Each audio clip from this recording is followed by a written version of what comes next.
PM Modi 3 दिन के दौरे पर पोलैंड और यूक्रेन गए हैं। पीएम का ये दौरा वैसे तो दो छोटे छोटे देशों का दौरा है, लेकिन इस दौरे पर सारी दुनिया की नजरें टिकी हुई हैं। सारी दुनिया को नरेंद्र मोदी में आशा की किरण नजर आ रही है, उम्मीद नजर आ रही है। क्यों? क्योंकि युद्ध से मुक्ति बुद्ध का देश ही दिलवा सकता है। रूस यूक्रेन युद्ध पिछले 2.5 साल से लगातार चल रहा है। दुनिया में इसकी वजह से महंगाई चरम पर है।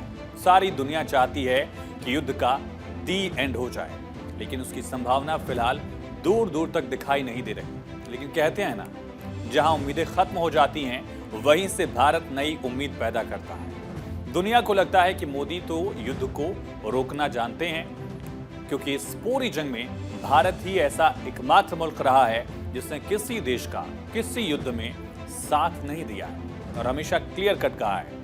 भारत ने हमेशा स्पष्ट कहा है, हम चाहते हैं डेमोक्रेसी, डिप्लोमेसी और डायलॉग। इन 3 से ही समाधान निकल सकता है। और पोलैंड पहुंचकर भी पीएम मोदी ने जो अपना स्टेटमेंट जारी किया है, उसमें भी साफ साफ यही कहा कि भारत का यह दृढ़ विश्वास है किसी भी समस्या का समाधान रणभूमि यानी युद्ध के मैदान में नहीं हो सकता है। और शायद मोदी की इसी नीति पर एक बार फिर से मोहर भी लग जाए और दोनों देश युद्ध रोकने के लिए तैयार हो जाएं, ये उम्मीदें अब जग गई हैं। ये तस्वीरें भी आप देख रहे हैं प्रधानमंत्री के पोलैंड दौरे की।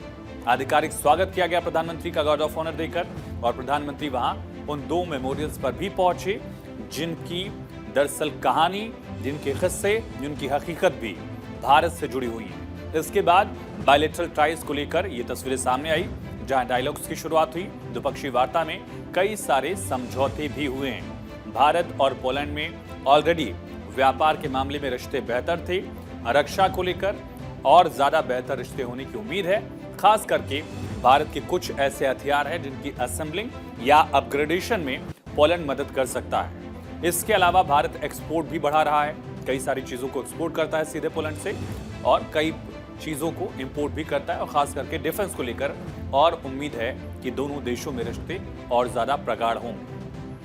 भारत के विदेश मंत्री एस जयशंकर ने कहा था कि पीएम मोदी ने फोन करके रूस और यूक्रेन युद्ध को रुकवाया था। इसलिए भी उम्मीद है कि शायद तीसरी बार मोदी के प्रयास से युद्ध पर पूर्ण विराम ही लग जाए और सारी दुनिया को जंग से मुक्ति मिले, ये उम्मीद है। अब से महज कुछ ही पल बाद पीएम मोदी यूक्रेन के लिए रवाना हो जाएंगे। लेकिन यूक्रेन जाने से पहले पीएम मोदी के पोलैंड दौरे में क्या क्या हुआ, इसकी जानकारी भी अब देते हैं। आज पीएम मोदी राजधानी वॉर्सो में थे। सेरेमोनियल वेलकम हुआ पीएम का। यहां भारत के राष्ट्रगान जन गण मन की धुन के साथ उन्हें गार्ड ऑफ ऑनर दिया गया। इसके बाद पीएम मोदी और पोलैंड के पीएम डोनाल्ड टस्क के बीच डेलीगेशन लेवल की बैठक हुई, चर्चा हुई, और इसमें भारत पोलैंड के बीच द्विपक्षीय संबंधों को बेहतर करने पर चर्चा की गई। जो तस्वीरें आप देख रहे हैं, दोनों देशों के जो उच्च अधिकारी हैं, बड़ी शख्सियतें, वो बैठी और इसको लेकर चर्चा की गई। इसके बाद पीएम मोदी और पोलैंड के पीएम डोनाल्ड टस्क में द्विपक्षीय बैठक भी हुई। दोनों ने साझा बयान जारी किया है।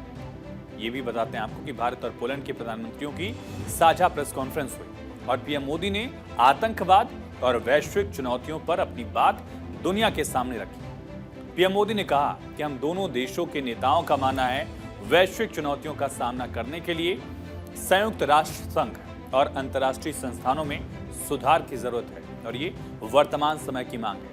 याद करिए, जब G20 की बैठक हुई थी तब भी भारत ने इस बात पर जोर दिया था कि वक्त है इन तमाम संस्थानों में सुधार किया जाए, और पीएम ने पोलैंड में भी इस बात को बहुत मुखरता से, इस बात को बहुत जोर से रखा है। वहीं भारत लंबे समय से संयुक्त राष्ट्र सुरक्षा परिषद में सुधार की मांग करता रहा है। भारत का इसका स्थायी सदस्य बनने का भी सबसे बड़ा दावा है और सबसे प्रबल दावेदार भी भारत ही है। पोलैंड भारत की इस दावेदारी का समर्थक रहा है, सपोर्ट करता है पोलैंड भारत की परमानेंट मेंबरशिप को लेकर। और इसके अलावा प्रधानमंत्री ने रूस यूक्रेन युद्ध पर भी अपनी बात रखी है। यूक्रेन और पश्चिम एशिया में चल रहे संघर्ष हम सभी के लिए गहरी चिंता का विषय है। इससे जल्द बहाली के लिए डायलॉग और डिप्लोमेसी का समर्थन करते हैं। इसके लिए भारत अपने मित्र देशों के साथ मिलकर हर संभव सहयोग देने के लिए तैयार है। जनवरी 2025 में पोलैंड यूरोपियन यूनियन की अध्यक्षता संभालेगा। मुझे विश्वास है कि आपके सहयोग से भारत और ईयू के संबंधों को बल मिलेगा। वहीं प्रधानमंत्री नरेंद्र मोदी ने पोलैंड के राष्ट्रपति एंड्रीज डूडा से भी मुलाकात की है। इसमें दोनों देशों के रिश्तों को नई ऊंचाइयों पर ले जाने को लेकर चर्चा की गई है। इस दौरे का मकसद क्या है, उद्देश्य क्या है, मोटिव क्या है, ये समझिए। दरअसल 2 दिवसीय यात्रा प्रधानमंत्री की यहां हुई है, जिसमें रक्षा के क्षेत्र में सहयोग को और मजबूत करना, पोलैंड और भारत के बीच रणनीतिक साझेदारी पर चर्चा करना है। दौरा कुछ ही पल में खत्म होगा। पीएम यहां से सीधे की पहुंचेंगे। अप्रैल 2024 में ही एक बहुत बड़ा फैसला लिया था भारत ने। तब भारत ने पोलैंड के साथ रणनीतिक सहयोग के बढ़ते महत्व पर जोर देते हुए कैपिटल वॉर्सो में अपना पहला सैन्य अताशे, डिफेंस विंग एक तरह से नियुक्त किया था। सैन्य अताशे या डिफेंस अताशे जो है वो सैन्य एक्सपर्ट्स होते हैं जो दूतावास से जुड़े होते हैं। रक्षा अताशे की नियुक्ति को डिफेंस डिप्लोमेसी का हिस्सा माना जाता है और उसके लिए आमतौर पर एक उच्च सैन्य अधिकारी को नियुक्त किया जाता है। भारत ने इसी साल अप्रैल में ही नियुक्त किया है रक्षा अताशे।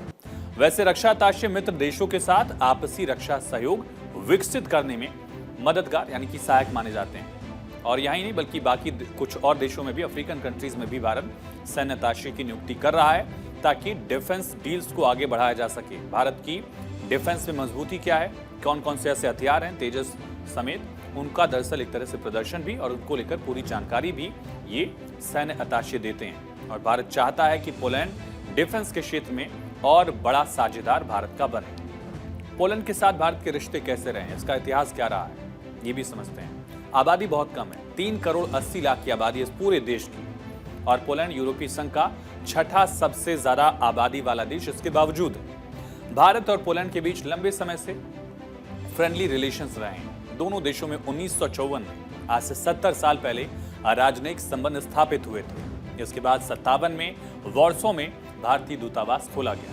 1989 में पोलैंड द्वारा डेमोक्रेटिक देश बनने के बाद, सोशलिस्ट मॉडल जो था वो छोड़ने के बाद डेमोक्रेटिक देश बनाइए, इसके बाद संबंध और अच्छे बने। भारत और पोलैंड ने मजबूत करेंसी ट्रेडिंग सिस्टम भी अपनाया है और इसकी वजह से दोनों देशों की अर्थव्यवस्थाओं को फायदा भी हुआ है। इसके अलावा आपको ये भी बता दें कि पोलैंड भारत को केमिकल्स और दवाओं के लिए जो रॉ मटेरियल है, कच्चा माल है, वो एक्सपोर्ट करता है, हमें देता है। तो भारत पोलैंड को कपड़ा एक्सपोर्ट करता है। पोलैंड को भारतीय निर्यात में कपड़े की हिस्सेदारी सबसे बड़ी, यानी कि जो भारत एक्सपोर्ट करता है पोलैंड को, उसमें सबसे बड़ी हिस्सेदारी जो है वो क्लोथ्स की, कपड़े की है। भारत से पोलैंड द्वारा कपड़ा और इससे जुड़ी वस्तुओं का आयात 2023 में बढ़ा था और 645 मिलियन अमेरिकी डॉलर तक ही पहुंच चुका है। और अब भारत पोलैंड से रक्षा निर्यात भी बढ़ाना चाहता है, इसको लेकर भी यहाँ चर्चा हुई है। भारत पोलैंड में पिछले 10 साल में 192% व्यापार बढ़ा है। दोनों देशों में 2023 में करीब 48,000 करोड़ का व्यापार हुआ। 2013 से 2023 तक दोनों देशों के बीच 192% व्यापार बढ़ा है और 2023 में भारत ने पोलैंड को 33,146 करोड़ का निर्यात किया। इंपोर्ट कितना किया? 14,770 करोड़ का। भारत का पोलैंड में 25,178 करोड़ से ज्यादा का निवेश है। हालांकि पोलैंड का निवेश थोड़ा सा कम है, भारत चाहता है कि ये निवेश बढ़े। पोलैंड का भारत में निवेश है 5,749 करोड़ का। इसीलिए प्रधानमंत्री ने आज जोर दिया, पीएम ने पोलैंड की कंपनियों को इनवाइट किया है, निमंत्रित किया है कि पोलैंड की कंपनियां भारत में आए, निवेश करें। इससे ये आंकड़ा और बढ़ेगा, ये उम्मीद है। वहीं भारतीय आईटी कंपनियां पोलैंड में 10,000 लोगों को रोजगार देती हैं। इसके अलावा और भी कई ऐसे आयाम हैं जहां दोनों देश मिलकर काम करते हैं। भारत पोलैंड से रक्षा व्यापार भी करता है। हेलीकॉप्टर, विमान के पार्ट्स, अन्य आर्मी हार्डवेयर के सौदे भी शामिल हैं। भारत का जो मेन एक तरह से टैंक है हाउवित्ज़र T-72, इसके अपग्रेडेशन में पोलैंड की कंपनी का प्रमुख योगदान है। दोनों देशों की सेनाओं ने कई बार संयुक्त युद्धाभ्यास भी किए हैं। दोनों देशों में ऊर्जा और तकनीक के क्षेत्र में भी कई समझौते हुए हैं। आपको बता दें कि पीएम मोदी ने भारतीय समुदाय के लोगों से कल बातचीत भी की थी और उन्हें देखकर पहले लोगों ने भारत माता की जय के नारे लगाए। इसके बाद पीएम मोदी ने भारतीयों को संबोधित किया लगभग 1 घंटे तक। पीएम ने कहा कि पोलैंड की 1/3 आबादी के बराबर लोग भारत में हर रोज मेट्रो से सफर करते हैं। पीएम मोदी ने कहा कि दुनिया के किसी भी देश पर संकट आता है तो भारत दुनिया का पहला देश होता है जो मदद के लिए आगे आता है। पीएम ने याद दिलाया कि किस तरह से पॉलिश शरणार्थियों को भारत में जगह दी गई थी 1942 से लेकर 1946 तक, और कोरोना के समय से इसको रिलेट किया कि कैसे भारत ने कोविड के टाइम दुनिया भर के लोगों की मदद की थी, जरूरी दवाओं की सप्लाई की, वैक्सीन जो डिप्लोमेसी है वो देखा दुनिया ने। और उस समय भारत ने ह्यूमैनिटी फर्स्ट की बात कही थी। पीएम ने कहा कि भारत बुद्ध की विरासत वाली धरती है, और जब बात बुद्ध की आती है तो हम युद्ध की नहीं बल्कि शांति की बात करते हैं। भारत का पक्ष एकदम साफ है कि युद्ध का युग नहीं है। और अब कुछ ही देर बाद पीएम युद्ध की रणभूमि बन चुके दो देशों में से एक यूक्रेन के लिए रवाना होने वाले। लेकिन कल उन्होंने इसे लेकर क्या कहा था, एक बार सुनना चाहिए आपको। भारत बुद्ध की विरासत वाली धरती है।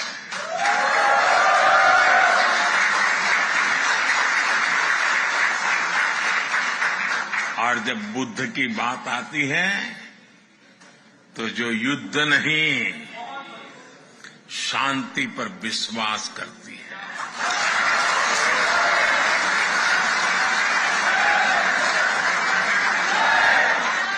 और इसलिए भारत इस रीजन में भी स्थायी शांति का एक बड़ा पैरोकार है।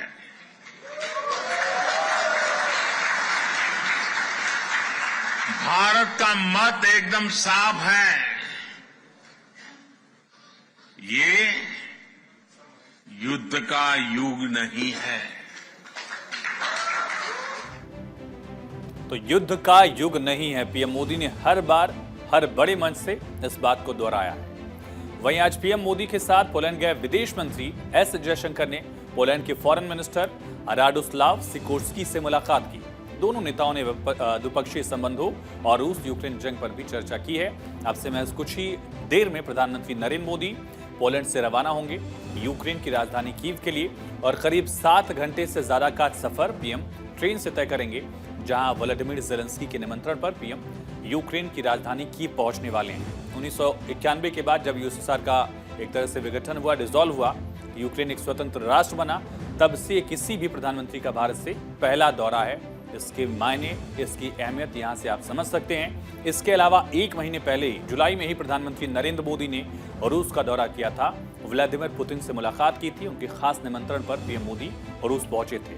और अब अगस्त महीने में, आज की तारीख में पीएम दरअसल कीव पहुंचने वाले हैं। दोनों देश आपस में लड़ रहे हैं, लेकिन भारत की डिप्लोमेसी की इसे जीत ही कहा जाए कि दोनों देशों के राष्ट्राध्यक्ष प्रधानमंत्री को महज 1.5 महीने के अंदर निमंत्रित करते हैं और पीएम दोनों देशों का दौरा कर रहे हैं।